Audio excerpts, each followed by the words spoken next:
you do, Richard? Well, welcome to our November 15th Policy Committee meeting. And thank you all for being here on this gorgeous November day. Our first item is policies for first reading, and we have 3. And the first one is 606.5 library materials, and this falls under the 600 series, which is education programs. And I'm just going to read the purpose of the policy, and then I'll turn it over to folks who are here to speak to it. The purpose of this policy is to provide direction and to delegate responsibility for selection and reconsideration of library materials. Then it goes into the general statement of purpose, but I can hold off on that. And then I see we have Cindy Miller here to help walk us through this policy.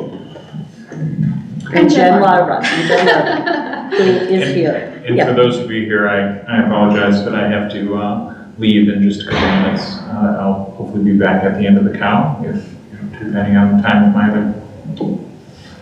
All right, thank you, board members. So Cindy and I are here today to bring forward 606.5, which is the library materials adoption.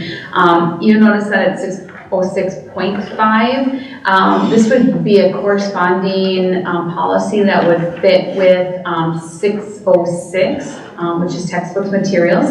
We are not bringing forward 606 right now. We still currently have policies. I think it's 60-30, 60-35, 60-40, somewhere in those ranges, and I think I might have the right numbers that are covering our instructional materials adoption. But we did have a gap with our library materials adoption. Next month, we are going to bring forward 606, which is our instructional materials and textbooks. So we're getting this one ahead of 606, but I wanted you to know at least that they were tied, and that that you should be expecting to see the other component of 606 next month as well. We have met and talked. I've talked with Cindy Miller, who we've met and talked with principals and some different groups that we've sent this forward as well. This is a first reading, so we know that there could potentially be some changes after having further discussions with different groups as well, but just wanting to have some conversation around our policy. So Cindy has been wanting to do a textbook policy, and we actually started doing this a while back before. Library policy, yeah, not textbooks necessarily. I'm not textbook, the library policy, but she's been wanting to do that for a while, and we started having conversations before MSBA actually put out there. So we had been looking at this, I think for the past couple of years we've been looking at it. So we're really happy to see that MSBA had put this one forward. And so I'm going to let Cindy talk a little bit about just at least the highlights of it. And this is a new policy from NSBA. And Cindy, I know you really well, but do you want to just briefly Sure. share a little bit about yourself? Sure. I'm Cindy Miller. I'm Library Media Technology Specialist at Congdon K5, and I'm also Content Specialist for Media and Technology Coordinator and Webmaster. And part of my job too is building a computer science pathway for our district. That's a grant funded, and that's a 4-year gig that just started this school year. I've been in this is my 30th year in the school district in media centers and in classrooms, 1st through 5th grade. And so 2 years ago or so, I went to a conference and I learned about how policies were changing in the state and how different media specialists were changing their policies to be prepared for upcoming challenges and just to be on the front end of it, and so that we could be prepared. And so that's when my discussion started with this, and so this from MSBA came the 606.5 came from the MSBA recently within the last few weeks, I believe, and Patty sent it to me and to Jen and to some other people, and Jen and I went through it and made some recommendations about things that needed to be changed. basically taking the policy that they've written, which is very well done, and just tweaking it a little bit to fit the way that we do things in our district. What else should I say? I think maybe a little bit about the role of a library media specialist. Like, Sure. I think that might be important for them to understand how that plays into this policy. Okay, so because of the way that the educational landscape has changed, the role of media specialists in education has changed. So we're moving from, or we should be moving from more print-based research type to a using digital tools and teaching digital tools, and so we're in the process of making those changes. And go ahead. Thank you, Cindy. See, you're trying. You're not interrupting. Don't be loud with the librarian, right? Yeah, right. Shh.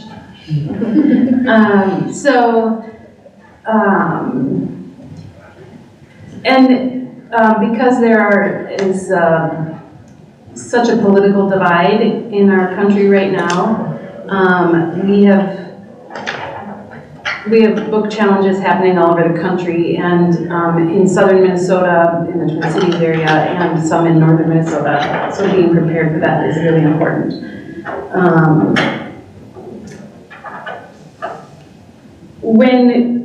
So our collections in our district, for the most part, are aged from 2000 and prior. When we used to have robust book budgets, we did a lot of purchasing of print material, and we don't have those robust budgets anymore.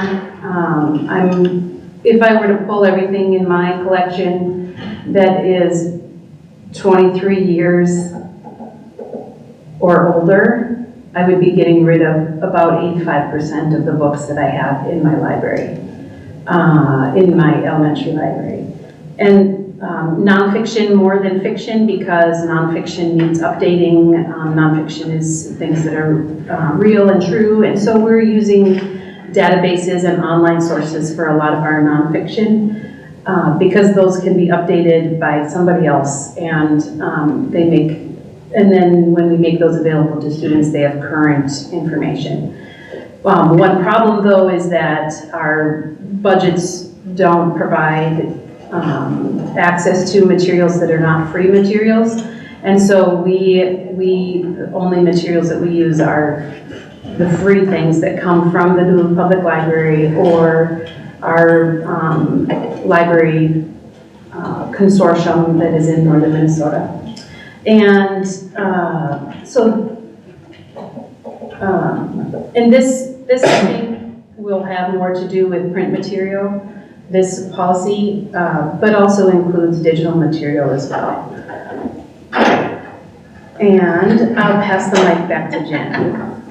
I do want to note, Patty, when I was reviewing this policy earlier with the principals today, when you go to section 4, there's 2 section 4s, and I do not know why that is. It's 4, responsibility for selection of library materials, and then it's 4, selection of library materials. And so there's a misnumbering somewhere in this policy, and I think that we need to take a closer look at that numbering when we move forward.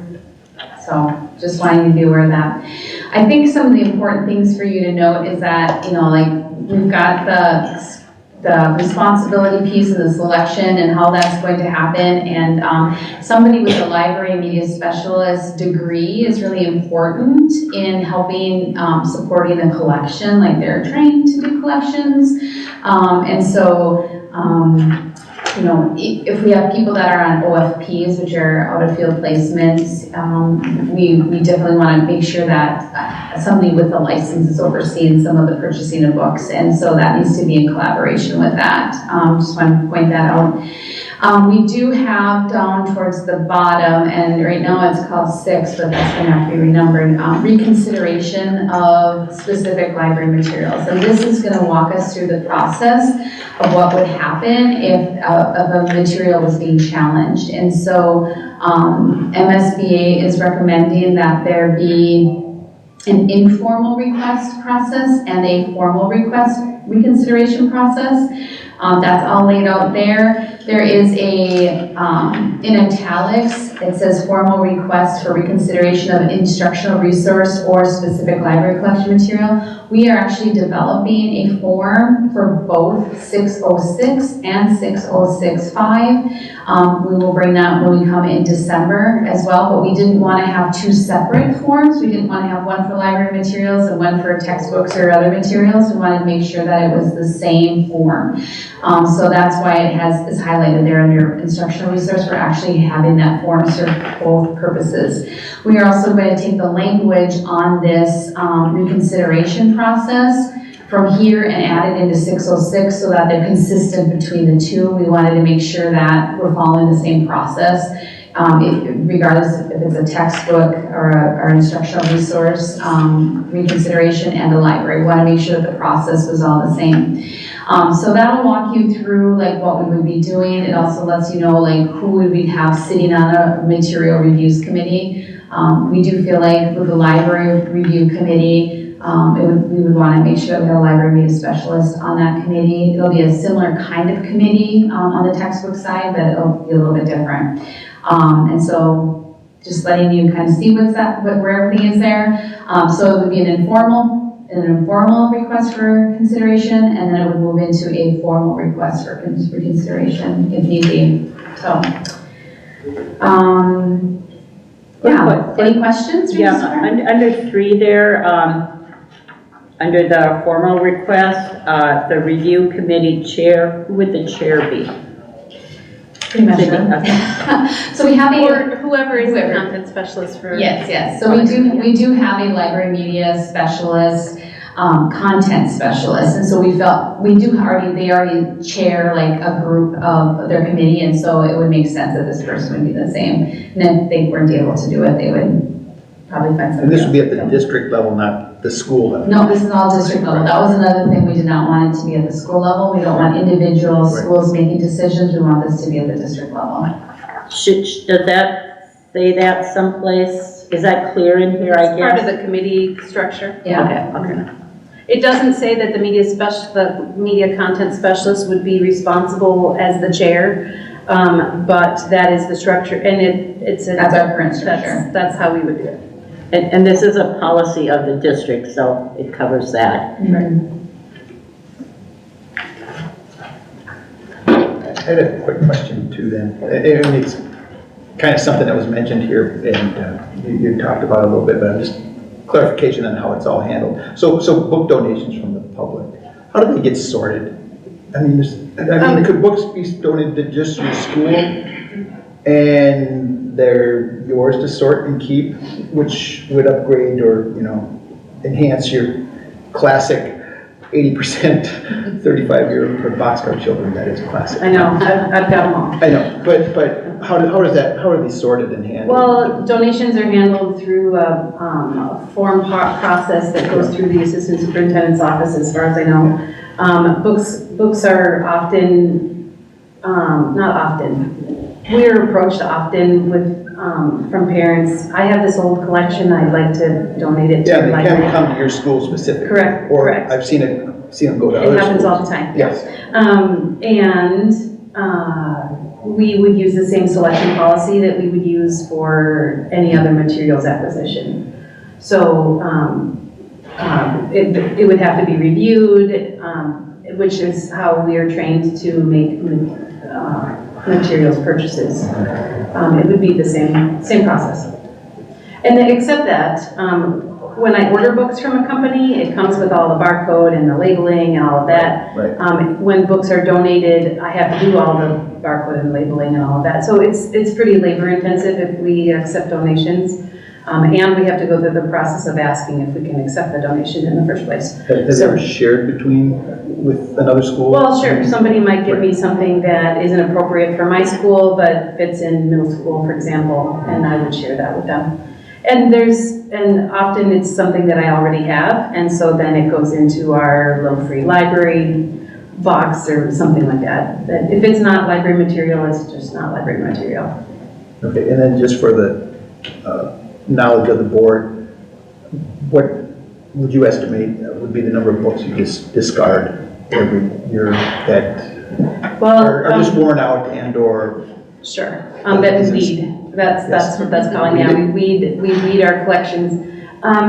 Right now, we have 5 elementary media specialists that don't have a license, and so I've been working my way through those libraries, going through and weeding material that is either culturally inappropriate or too old for us or whatever reason. Any of those weeding parts in the policy. And so I've been working my way through those, and some other licensed people have been doing that, and we had some funding through the Assistant Superintendent's Office that provided us payment for doing that work. But once that big discard happened, we should be, different sections of the library have to be vetted differently.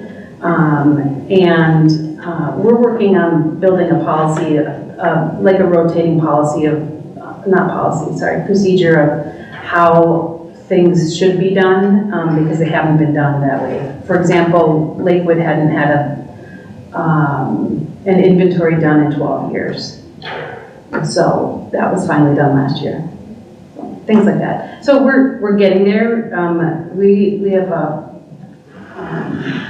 it's a big job, and so it takes a lot of time. And we have, out of the 13 of us, there are 5 who are not licensed, so we're trying to cover those as well. When you say 13, what are their titles? Library media specialists. On the report card, we are, the elementary report card, we are library media tech, is officially what that we're calling. So The license- of the 13, there's 5 that are not licensed. Correct. For this. Yeah. Correct. We've had quite a bit of turnover. So they're working on an OFP, an out-of-field placement, so they're licensed some other way, and they're just, Any other questions? I just have a couple comments. I appreciate you sharing about kind of moving from print to more technology. I think print is still important, but it's also important that we make sure our students are prepared for the future. And we'll keep doing what we can on our end to make sure that we can support that. And I wrote down microfiche when you were talking because no one is going to miss that. So thank you. Just a comment on the first. You know what it is. The first section for responsibility for the selection of library materials, really appreciated that because it should be our professionals that are cultivating that collection, like our library media specialists. So I was really glad to see that in the policy. In the section 4, number 4, where it says library materials shall be appropriate to and reflect the needs of age maturity level. Is that the library materials review committee that's kind of making those decisions on the appropriateness of the books? In a building, let me just read it. Yeah, sorry. just appropriate to age. Appropriate to age. And you asked if it's a committee that does that? Yeah, is it because I read it, the library materials review committee is a part of this too, is that who's? So that committee that they're referring to is the committee that would work with a challenge, Oh, got it, okay. Not individual schools. Trained media specialists library media specialists who are licensed have been trained in how to select those items. And we have reviews that we use from School Library Journal, for example, or American Library Association. That's how we make those decisions. Great, thank you for sharing that. And then I also, just a comment, I thought that the request for consideration section was really well done and thoughtful, so thanks. The state of Minnesota expects that a library media specialist who is licensed will be responsible for the ordering of materials in each building. So an OFP media specialist might be putting together an order, but I have to review it, or someone has to review it who is licensed prior to the ordering. That's the process that it's supposed to go through, expected by the state. Thank you. So this committee, under the, so the formal request number 2, how will that committee be formalized? With the additional, Oh, the review committee?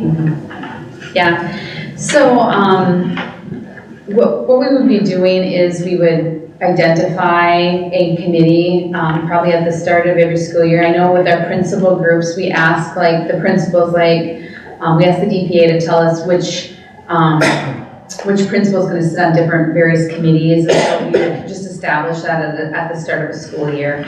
And so one member of school district administration, so we've got the textbook one and we'll have this one, so I'm pretty sure Brenda will sit on one of them and I will sit on the other, or we'll flip and flop, however it needs to be, but I'm assuming it's going to be one of the directors of either secondary or elementary education. One of the principals will be identified for each of those, and then getting the teachers, I'm assuming we would just be asking if when the book is challenged. I mean, we'll have core people, but then when the book is challenged, you want to make sure, like, if it's a high school book, we want to have high school teachers on it, not necessarily elementary teachers, and so we want to make sure that that happened. And if it was a high school or a middle school, we might want to have students from that level come on. So like the main core of the committee will be established. These are the people that will pull when we need them, but then we might be adding in the teachers from whatever level the book is being challenged from. That makes sense. And it does call for parents and students, so we'll go through a process of identifying. students. It says community members. yeah, it So, doesn't need to be parents. Right, I mean, Yeah. community members. Community. Exactly. 2 members of the school district community. right, and we talked about that school district community, that might be somebody who is, it would be someone who works, no, we talked about this. District community, so it might be, Dale, it's someone in the school district, not in the community. Because, it would have to be somebody maybe like Jake, or somebody who could be part of that committee, but probably wouldn't be pulled from a classroom. And maybe you're interpreting that differently, and you know their verbiage better than I Yeah. do, so tell me what. No, the verbiage does mean an actual community resident, so we will have to identify members of the community for it, so. And that's why I may have misspoke when I said parents, because typically that's who ends up volunteering for these kind of things. But we will seek some clarification on that one in case we need to make sure that we have it correctly. But I'm pretty confident it means actual community members. I liken this to our SRO advisory committee and other committees that we have. We have parent representations, and we may have other community reps as well. Okay, we should clarify that. But we will clarify. So that's number 2E, is 2 members of the school district community will, with no direct connection with the request for reconsideration. So that's the one we want to clarify. Yep. Okay. Okay. And I have a question. I don't know, I had some other things that I needed to tweak on here, and I'm wondering, Patty, what do I do? How does that go? Do you want to share what you want to tweak? Just generally? I can. On page 2, section 4, the first section 4, I believe, is about the author of the material. And we'd like to add gender identity and orientation to the words in that section. Is it the second section? It's the second section for number 3. Number 3. Library Yep. material should not be excluded because of the race, nationality, religion, sex, gender, or political views of the writer. And also I'd like to add gender, identity, and orientation. Because those should not be in a consideration in our determining if a material should be included in our collection or not. And on page 4, just setting some structure to the challenge policy.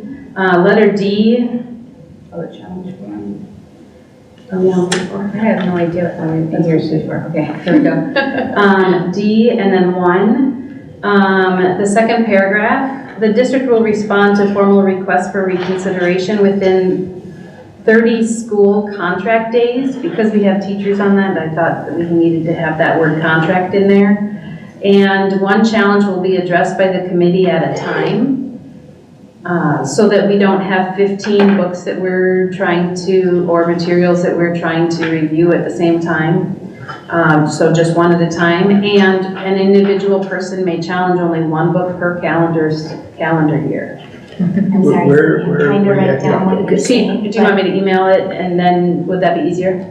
Yeah, what's Well, I'm section not is that sure where you into? I- can, You know, this is not email numbered it right, to her, so it's but hard to just for follow. I know, they're not Back up. numbered right. So back up to what section that was? So she was Okay. talking about where the challenge form is. On page 4, Page, it is page 4. letter D, Letter D, the formal request for. and then number 1, All right, my adding page 4, letter adding D a- says the library outdated, inaccurate, so that's why I got lost there. When you say page 4, what section does it fall under?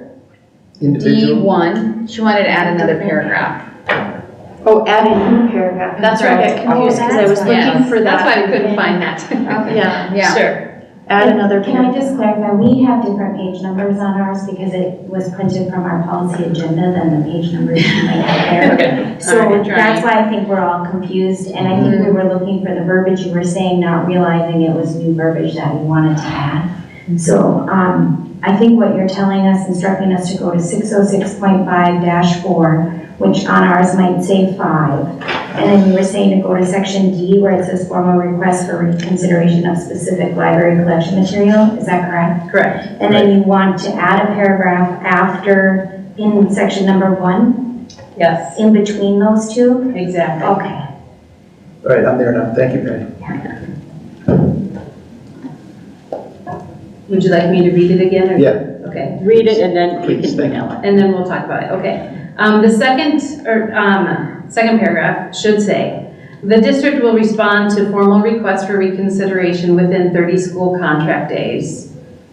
And that is because we have teachers on that committee, we need to make sure that it's during their contract time that we're meeting. Then also, one challenge will be addressed by the committee at a time. And an individual person may challenge only one book per calendar year. And I'm requesting that the challenges come from individuals, not from a group. Are we sharing we're waiting until December to share that. We'll do the challenge form then. Can you say that again? Did you say you prefer they come from a group, not an individual? From or an individual, not a group. Okay, Because there are groups out there that are challenging books across the country, sure, so. that makes sense. So And they'll come to yeah. to a school board meeting with a list of 40 books that they want to challenge. Right, We can assign them each the dates that we're going to handle those, but only one at a time. And from each, an individual for each challenge. So not a whole group, not a whole list, but an individual challenging one material at a time. have we asked our MSBA guidance on that, No, changing that? this is her recommendations after having some conversation further at a conference that you went to. Just went to. Minnesota Library Association. Okay.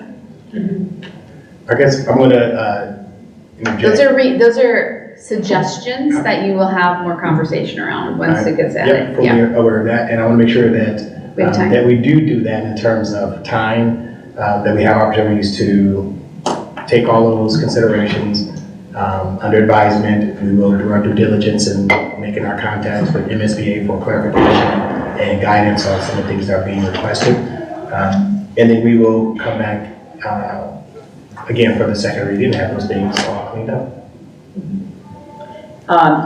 So for our meeting next week, for the first reading, we will have Patty insert those. Right. With the understanding that we're either in process of getting feedback. Correct.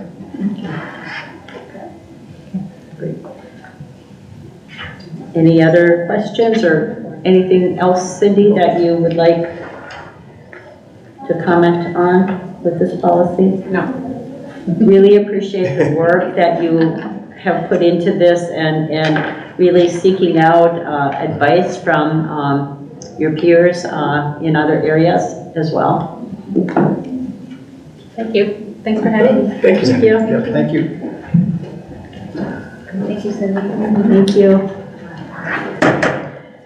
Okay, our next policy for first reading is a student discipline policy, and this again falls under the series of students, 500 series, and there's a lot of additions because of state statutes and changes that are in red. And who's going to speak? Okay, Jen and Jacob. So the purpose of this policy is to ensure that students are aware of and comply with the school district's expectations for student conduct. Such compliance will enhance the school district's ability to maintain discipline and ensure that there is no interference with the educational process. The school district will take appropriate disciplinary action when students fail to adhere to the code of student conduct established by this policy. And this is a new policy. Hi, everyone. So I'm just going to kind of give you a little background why this one's coming to you today. So we were asked to review 507, which is corporal punishment policy, for bringing forth, and there is a statement in there referred to 506, and it's been on Jake's and my radar for a while that we needed to do some work around our student discipline policy. Just a little background, we do have a student discipline policy. It's 5085. It's very outdated. It's really literally 2 paragraphs. But what we have done in Duluth Public Schools over time is we have also adopted 5085R, which is our regulation that has always been called the Student and Family Handbook. And so all of the stuff that you see in this new policy really has been covered in the Student and Family Handbook over the course of the years, and we just had gone last year through a whole revamp of the Student Handbook. So we're really proud of that, and that really was aligning to MSBA. We took the MSBA Model Student Handbook and worked from there. And I know that there's going to be changes next year because of all the legislative changes that happened in that handbook as well, but we did the big hard lift last year, so it should be an easier update this year for that as well. But what Jake and I needed to do to start looking at 506 was to really crosswalk our handbook with this policy to make sure that we're in alignment with both of those pieces right now, because we're still using our student handbook as really our guide at this point in time. So we went from a 2-paragraph policy around student discipline to a 20-page policy on student discipline. We do not have everything finalized in here either as well, and this is a work in progress, so you're getting the big bulk of it today to look at. There are some pieces in there where there's some procedures that need to be written, and we're working with our principals. We brought it forward today to the secondary principals and the TLE and all the different groups that need to oversee and look at things. I even think yesterday counselors might have looked at some of our policies as well. So policies are going through different groups, and I just wanted you to be aware that you're going to see something like it says, and it's not done yet. It's going to get there. So I don't know, Jake, do you want to talk about what we did with the small group? Sure. Yeah. Okay. I'd say you nailed it. Evening. We did get a nice kind of collective group of a counselor and AP and MTSS coordinator, a dean, couple, just trying to get a wide variety. And we actually just worked down this document. So when it's MSBA, like, we know it's been vetted, we know that it's usually best practice. It's very rare that I've walked into one where I go, ooh, dress code would be an example where MSBA maybe didn't do great, but this one, it's just following that legal verbiage so well. So we basically start taking notes of where this impacts our other areas. And we do have probably about 7 or 8 revisions in our family student handbook that we found we'll have to do. I also think it's super informative because it even starts talking of really in detail of what a dismissal is, and I think a lot of times this has been a great area. Educators want to do the right thing, teachers want to do the right thing, and if we don't have sometimes a black and white, especially with this, it can lead to like, practices not being the same across the board. So I think we're feeling pretty good about this. We do have some backup work we're gonna have to do. But overall, pretty good policy, and again, it's very backed by legal findings. And gives us some more kind of clarification with a lot of legislation that came through that we all were like, what? And what does this mean? It kind of breaks it down more of what that looks like, which is super duper helpful for us. I don't think I have anything else really to add to it.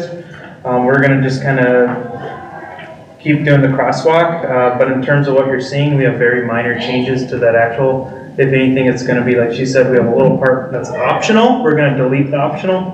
And then there's 4 or 5 areas where we gotta just flesh out a little more of our process. And that's really about it for our plans with it. So when you want to look at it, it's 506-10 of 20. In that part, it starts with C. I keep trying to think that So in a touch section screen. 10, Let me see. Section 11, removal of students from class, and then it starts with, there's like a note, and then it says C, procedures for removal of student from a class. So C, D, E, F, G, H, I, J, all are things that are procedural that need to be defined as part of this policy. So it leaves it open. The MSBA policy leaves it open to what you specifically do in the district. And so those are the things that we'll be working on in the next couple of weeks of defining so that we can bring this back to you in December. And will we need to, you referenced at the beginning, the 5085, the old one, will we need to remove that? Yeah, I realized I inadvertently didn't get the deletion put on board book, but I'll get it on tonight and then we'll have it in the. Yeah. That'd be our request. Yeah, because we do it generally hand Yes, in hand. that'd be our request. And I think even me and Jen, we like to just keep getting rid of those 1000 series. And We do too. I don't know if you know, but we have a large dislike for 1995. That's where most of these policies are that we're changing. So I was 7 years old. The world's changed. 1985, yeah. So 85 or 95? 95. 1995. well, speaking of that, one thing that stood out, speaking of 1985, one thing that stood out, I was telling member Loeffler Kemp was the recess piece in here and not taking that away. Yep. I had that taken away from me just for ruining the grass playing with My Little Ponies in 1985. It's brutal. So, Well, this I was policy's for you looking at then. this. Yeah. You can kind of see a lot of that language and, Yeah. unless it's a very extreme safety risk and we've exhausted areas of intervention, because if that is in play, then you could take away, but those are the only situations you could. So I kind of like that. I think that's the way our school is moving anyway. But That's interesting. I moved here in 1994 and I started watching the school board more. There you go.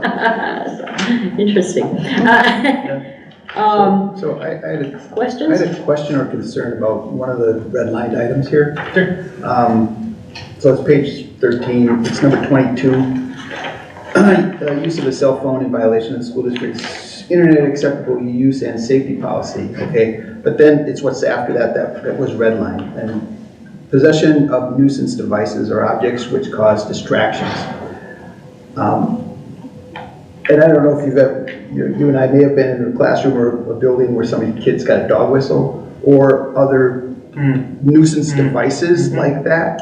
And I was questioning, why would we redline possession and use of nuisance devices? Because they can be even more problematic than a cell phone or other. We didn't touch that. And the red line is from MSBA. Really? We didn't touch And so any of that's that. where some of that's interesting. We also looked at the cell phone because we're doing away for the day. Right. And so that's where we need to impact that, but I see what you're saying, and I don't know what made MSBA go, this needs to be crossed out.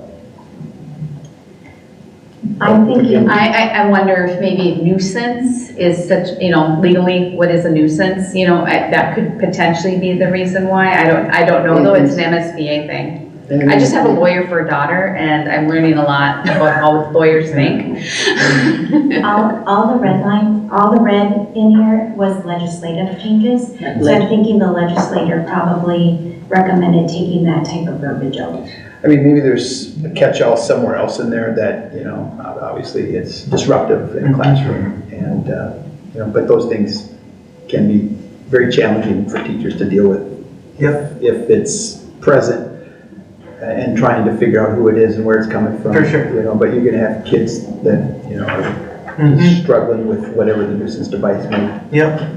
But if it use is and impact it. legislative changes, we have to follow it, so. Also on page 12, it says, you know, it's not intended to be an exclusive list, so, Oh, sure. you know. And really, our goal is to take some of the main findings from here, embed that in our family and student handbook, because we know 99.9% of families aren't gonna go, let's look at the policy. Like, they're gonna look at the family and student handbook. And so that's where we need, including some more better definitions of what is dismissal and what is removal. They are different. So that's kind of our goal with this. And the handbook is great. You did excellent work on that. Thank you. That was fun, wasn't it? It was a lot of fun, Jake, working with you. Any other questions then on 506 for now? So is it likely that, you know, this may get tabled to not go through the second reading in December? I mean, are we gonna try to fast track this through? Well, it's not fast tracking. They're presenting the policy Right, as is now. They're gonna bring some additional information for the second reading, and then we can determine if we need more information, but you can do that with a second reading. You can add more to the I policy. think most of the work's gonna come from the handbook, which we can't revise. Well, we can revise, but we aren't gonna send out a second edition until next year. Right. That's where probably 70% of the work with this is. We will have what we talked about, the A through J fleshed out. That's our one to do on the actual policy that you'll see changes on, whereas you won't see other changes. So in terms of having a second reading with new information, we can do that. And with these new, the additional procedure pieces that they are gonna bring in December. And as always, if the board, if there's some unreadiness, even at that point in time, it can always be tabled. It can. We do hope though, because there are so many legislative pieces to this, that we don't stall it too long, because then we're in violation. So. Okay, thank you. Thank you.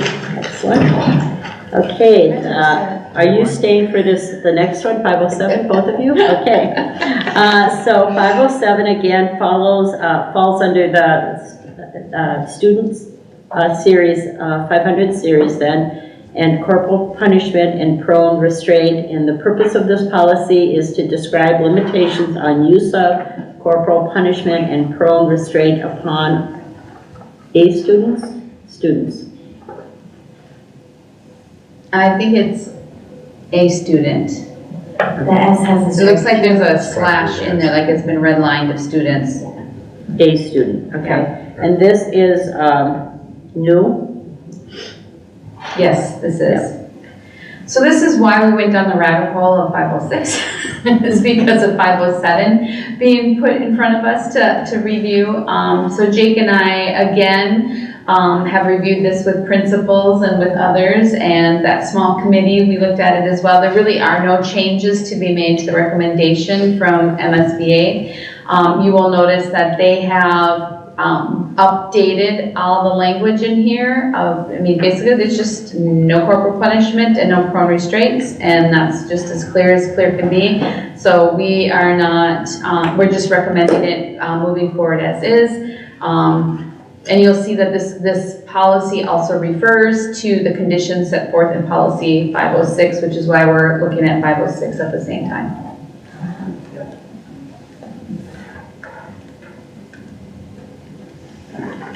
Questions? I think the only other note is like even when we're doing our non-violent crisis, we don't ever even train prone restraints. That's not even a tool that we ever put in our toolbox. Well, really, that's a residential is where we see that, not in public schools. So for us, that would just never be an option. Paul's here Should that be said someplace, or? I think it covers it just by saying no, Okay, we okay. just will not do this, and that's clear as day. It's a very clear policy. Probably the clearest policy we have. Yes, it is pretty clear. Okay. Okay, any other questions? Really appreciate you bringing all of this forward at the same time. That makes it easier for us to understand kind of how they're interconnected, and particularly with our family and student handbook as well, so. Thank you. Okay. Thank you. Okay. So the next section is policies for second reading, and we have policy 206, which is public participation in school board meetings, complaints about persons at school board meetings, and data privacy considerations. And the purpose of this policy, the school board recognizes the value of participation by the public in deliberations and decisions on school district matters. At the same time, the school board recognizes the importance of conducting orderly and efficient proceedings with opportunity for expression of all participants' respective views. The purpose of this policy is to provide procedures to assure open and orderly public input, as well as to protect the due process and privacy rights of individuals under the law. And you have the redlined version that we looked at for the first reading in October. You have our current policy, and then you have the model policy from NSBA. And at last month's meeting, I also handed out some policies from other districts to really kind of look at particularly the public comments section. And so I continued talking to other board members, as well as looking at other policies, and I am going to make a proposal, and I have a handout for you with just a couple paragraphs. Let me see if I can find my copies. I'm not proposing we make any additional changes to the policy we looked at in October, except I would like to propose that on page, the section under 5 or 6, where it says public comment, and it's in yellow, and that section replaces a section in the model policy called open forum, but it says the same thing, only it was put there. And so I'm bringing forward the idea that we talked a little bit about doing the public comment. Well, let me step back.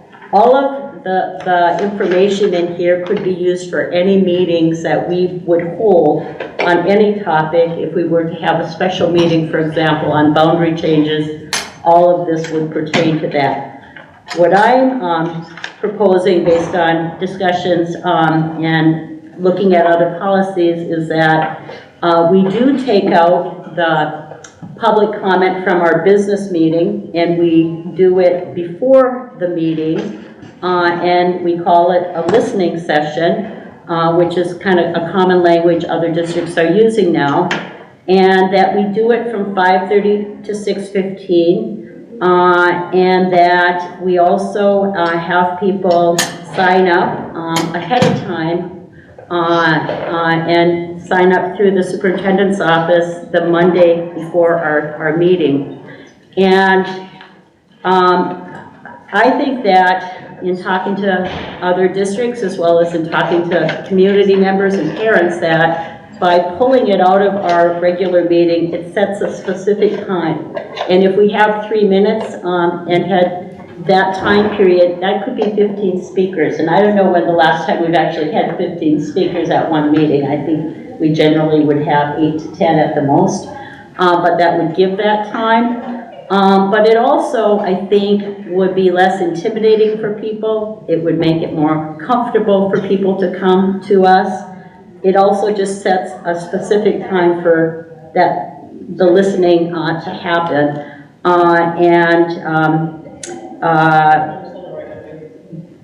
And allows us as board members to really focus on that piece of the meeting before we go into our business meeting. So I'll just give you a minute to kind of read through. So for clarification, so this would replace section, and there's some numbering that needs to be corrected here. Yeah, it would. Section, public comment, and that's 6, correct? It would That be yellow under section that. We would keep that, and it would be a new section, which would be 5, 6, 7, and then the procedures would be 8. So it would be adding this. So then I'm not clear then, that didn't help. So you're saying section 6, public comment, and what's written there and highlighted in yellow, that stays? Yeah. Okay, and so this is gonna go into the procedure section 7, which if read once, I mean, there's a numbering issue since item number 1 is in red and that's lined out. So then everything underneath that needed to be numbered 1 through 8.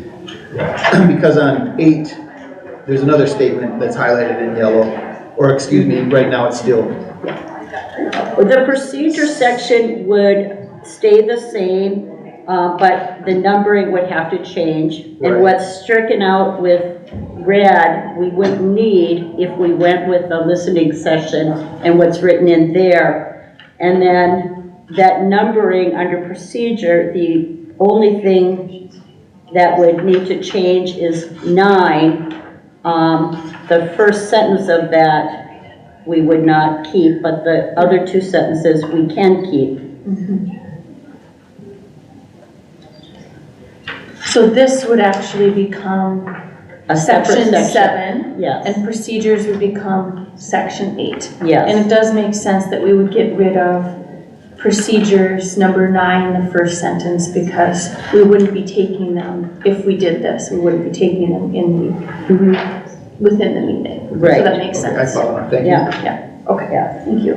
Good question. Yeah, sorry, I didn't clarify that. This would be a new section so that it's very clear it's a listening session and what happens what's the process for that would be. So this is going at the very end. What number would it be? Would it be number 8?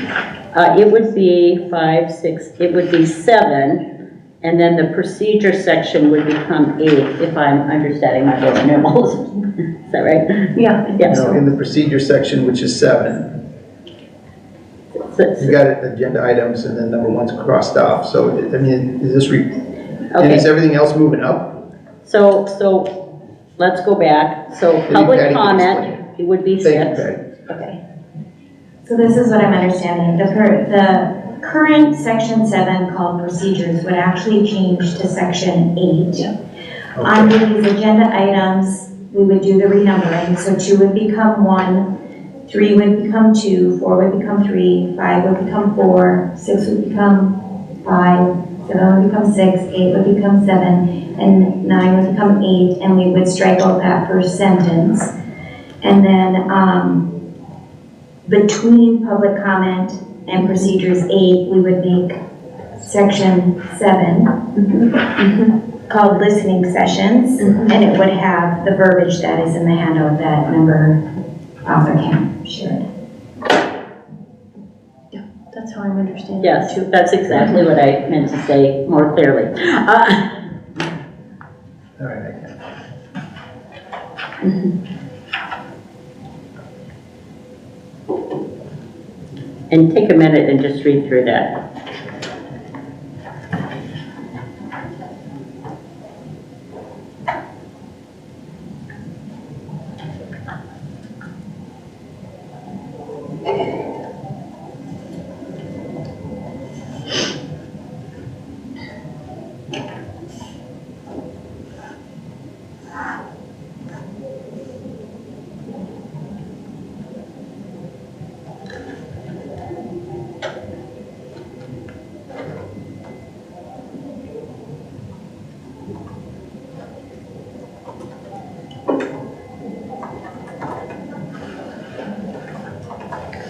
And if we kind of adopted this, that could also be put on the website, where we currently have information on school board public comment. So as I read this, someone couldn't show up at 5:25 and sign up. No.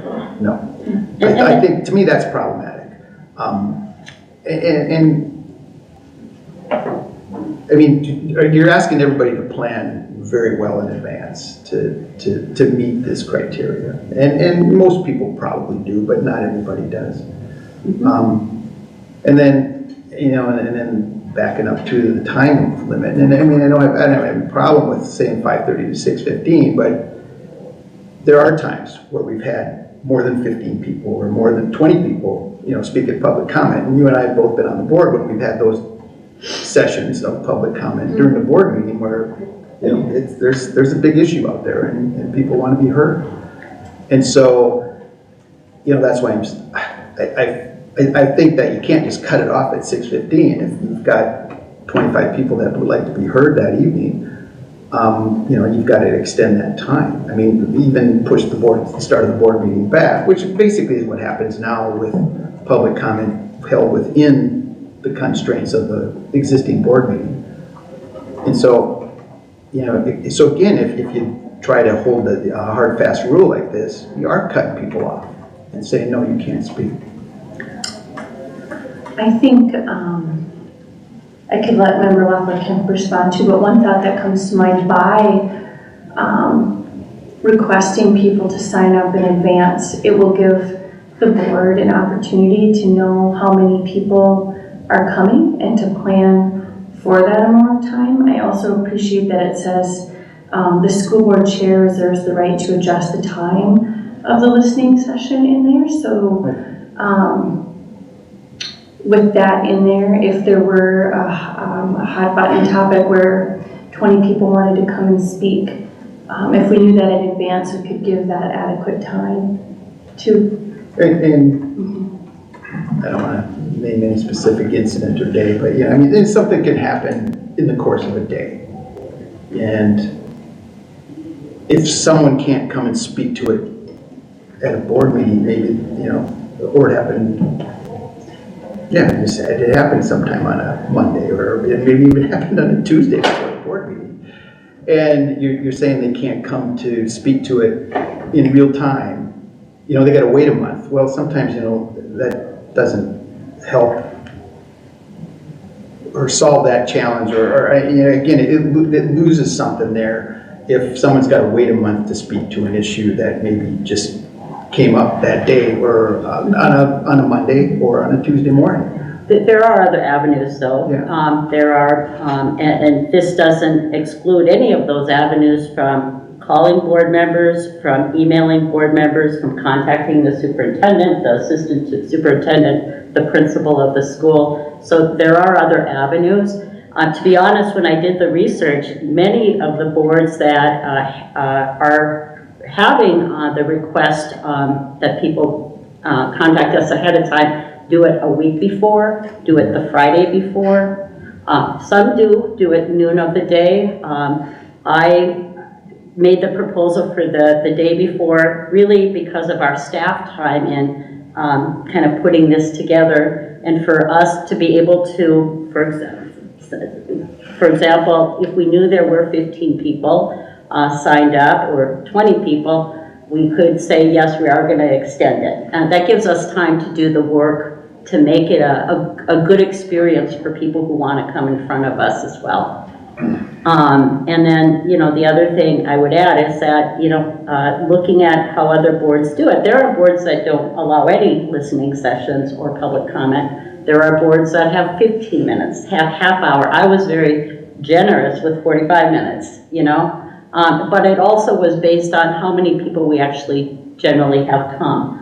And then, as member Sadowski said, you know, I did put that in there about if we do have a topic, we can adjust the time, and that's built in there.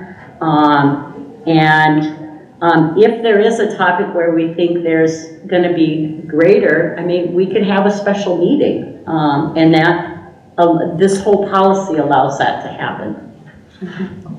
I like, Part of my comments and questions are to generate some discussion on this. Yeah. And because, again, I think when I look at this, it's probably safe to say that this would meet the needs of 90% of public comment that, we do receive, maybe not even more, maybe even more than that, But there are instances where we need to be flexible and recognize that either one, we try to encourage those other avenues that you mentioned, or direct people to those other avenues, which we all get, because we all get emails on a weekly basis on different topics. And my intent, even bringing it up in our first reading was just, again, kind of doing some research on what other school boards are doing, as well as talking to community members and thinking about how can we make this a more comfortable, less intimidating, more equitable in some ways process, and that's really where kind of having a set time, if we have it during the regular meeting, people come at 6:30 and sometimes they think they're going to have that opportunity right away, and they might not get to talk till 8, depending on, what is happening. And so that was kind of the spirit of it. And other school districts that have gone with something like this, which there are many that have felt that it's been just a better process for both the board as well as for community members who often find it a very intimidating process to come in front of us. So. Well, I'll just add that, okay, so this is our second reading, and we didn't get a lot of public comment at the school board meeting last month on this topic.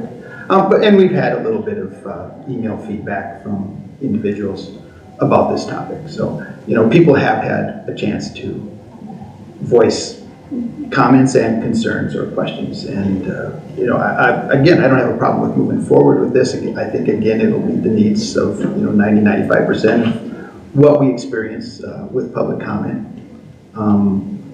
But, yes, leaving in, whether it's school board chair, flexibility to, extend the time and, or, again, just be flexible with how this works and how we, move forward with it. And again, maybe it would be something that gets revisited next year or after, a period of time of doing it this way. I was going to add, at, any point we can decide to tweak it, try it, see where, and other boards that have changed it, they have tweaked it for different reasons as well, Right, thank you. And thank you for your work on this. Any other comments then? So are we in agreement then that we want Patty to put it in that section, call it listening sessions, and then add the verbiage as we have it on here? So this would go into 6, correct? It would be a separate section named 7. Right, okay. I'm gonna let Patty figure that out. I got it. We're okay. Okay. Well, good discussion. Thank you. Okay, so then, get back to my agenda. So this will be then for the second reading next week. And then the policies for review is policy 534. Again, that falls under the student series, and it's school meals policy. And find that. Are these mostly legislative changes that came down from the last session? Yeah, we have some here to speak on this policy, and it is just legislative changes. That's why they're under the review part. Because we reviewed it and adopted it in 12/22. So this is because of the legislative changes, and just because I did this with each policy. The purpose of this policy is to ensure that students receive healthy and nutritious meals through the school district's nutrition program, and that the school district employees, families, and students have a shared understanding of expectations regarding meal charges. The policy of the school district is to provide meals to students in a respectful manner and to maintain the dignity of students by prohibiting lunch, shaming, or otherwise ostracizing the student. The policy seeks to allow students to receive the nutrition they need to stay focused during the school day and minimize identification of students with insufficient funds to pay for a la carte items or second meals, as well as to maintain the financial integrity of the school nutrition program. Go ahead. Thank you. This policy has been reviewed by Sheila Oak, our food and nutrition coordinator, and I have nothing additional to add to it. She was fine with it and communicated that both to me and to Patty.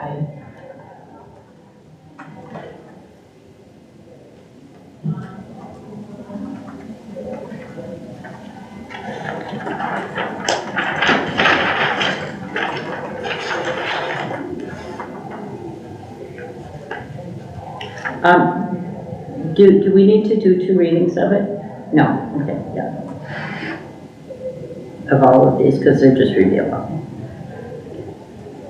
Okay, any other questions or comments? Just a really quick question, I know we're running over, but on section 2, letter B, where it's highlighted in yellow, is that, can you explain why that is in there, that they may apply for free and reduced when it's just free and reduced? It's free for everybody now?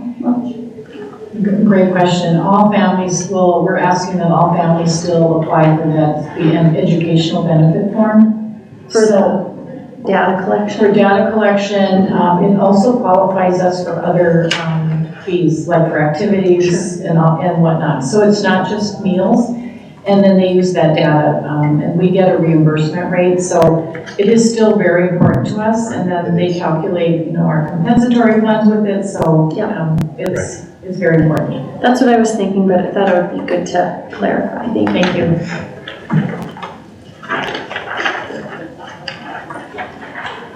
Paul, did you have any other questions or No, I comments? just, have we had to get more, for better terms, more creative on getting families to follow through on that? Because I know that sometimes they just don't want to now. Thank you. And how do we handle that, and how are we solving that challenge?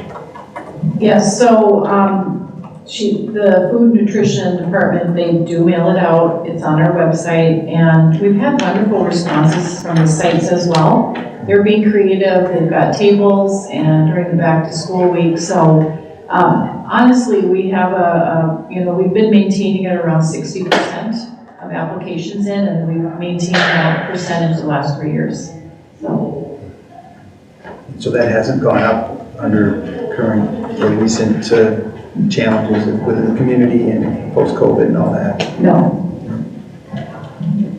All right, thanks. You're welcome.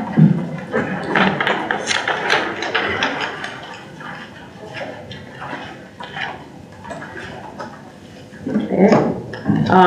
The next policy for review, 708, transportation of non-public school students. The purpose of this policy is to address transportation rights of non-public school students and to provide equality of treatment in transporting such students pursuant to law. And go ahead. Again, Transportation Manager Jeremy Casafidas has reviewed the legislative changes. There was just one typo that he had to correct, but otherwise he has agreed with everything on the policy. And I have no additional comment.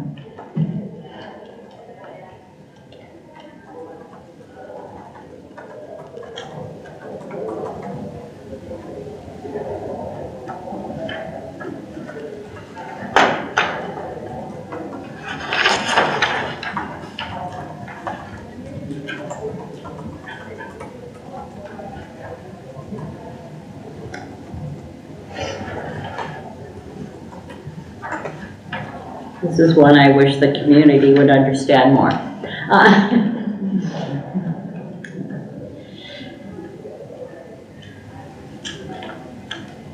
Any additional questions or comments? This will be on the consent agenda because it's just for review. Okay, and then the last one is 428 probationary teacher evaluation. Again, this was a renumbered policy from 4080 with the same name. And it's a short policy. Does anyone? Executive Director severance. Okay, thank you. So this policy was last updated, as you can see, in 1995, and there's been some revisions to statute that have changed the date, and so we're just trying to be consistent with that. The statute now is the first evaluation should be within 90 days, and to make it more allowable for principals to have time to, especially with new staff coming in, we just want to move the November date to December to be more consistent with the 90 days statute.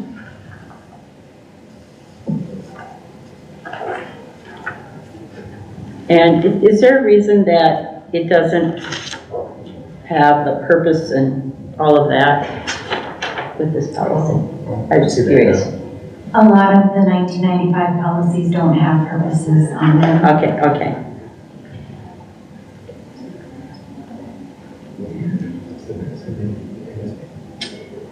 And there is no MSBA policy that corresponds to this. We made the number 428 in sequence of, in relation to other policies that we have. So that's why it doesn't have. So, Could we make a purpose so that it would align and look like it? We could. Sure. Yes, we could. And just, 2 sentences or something. Yeah, I think that, Of course. Member Sandholm had a question? yes, would you have that ready for the, I can. okay. Yes, if someone just shares the version with me, I can have it ready for. Thank you, that's a great suggestion. Member Sandholm? So Director Severance, I'm just curious, I mean, how do we handle if we miss these target dates? Because, everybody's, things happen, whether it's on the teacher side or the administrative side, and, things don't always happen by that time, that date that's outlined there. So how are we addressing that, and how does that move forward then? And sometimes maybe there aren't 3 done in a single year. We are working very diligently with principals to ensure, especially now with the tenure changes as well, to ensure that they get these scheduled. I think before, there may not have been as much emphasis placed on the necessity, and they had 3 years and, those type of things. So we're working very hard to make sure they have the tools they need, verifying when they're not done and bringing that to their attention so they can get it. So at this point, we haven't done necessarily a discipline or anything like that, but we're keeping very close track, and I think we've had good success this year because we did make a strong effort at the beginning of the school year to remind them of the policy and the dates, give them all the tools they need, make sure the systems were set up so that all the teachers were in there appropriately and assigned to the right schools, and there's been remarkable progress on that, even that first, November 1st already. So we're watching it very closely. So I just, especially when you have a lot of young staff coming on board, and I'm just, again, maybe talking to myself here, but, have we looked at maybe just making sure we got 2 done a year? And again, when you got a lot of young staff within a building, that can be challenging for the principal, assistant principal to keep up with that. In elementary school, it would be just the principal that would be doing this, I'm assuming, right? Yeah, and so again, I mean, is 3 the right number? If this is a district policy, would it be, would it still accomplish the same goal if you had, 2 dates and everybody's getting it, and they're surely getting their 2 evaluations during the course of the year? Or any thoughts on that? Does this come up at all in labor management or anywhere else? It hasn't come up because I also think it's state statute that you need to do 3. Okay. I was going to say that, thank you. It is okay. It also does say these evaluations should take place each year by, so there's a little wiggle room for the date itself. Okay. What we don't want to see happen because we value these evaluations and the teachers value these evaluations, we don't want to see them done March, April, and May, because it doesn't allow for a teacher to receive feedback and to be able to change course if they need to. It doesn't really allow for time for improvement or movement. So, by putting in the 3 and these kind of segmented dates, it allows for that conversation to happen. It allows for the teacher to utilize that information and feedback and make positive changes if needed for the next evaluation. All right, thank you.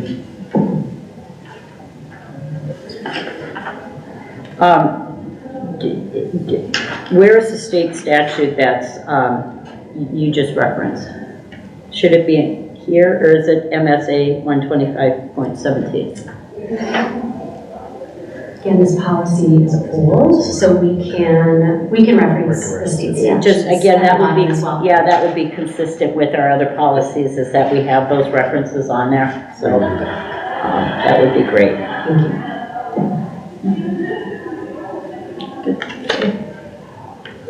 Okay, anything else? Okay, so that is it. And all of this will be on the consent agenda. And really appreciate all the staff's work on bringing these policies forward. Thank you. We have a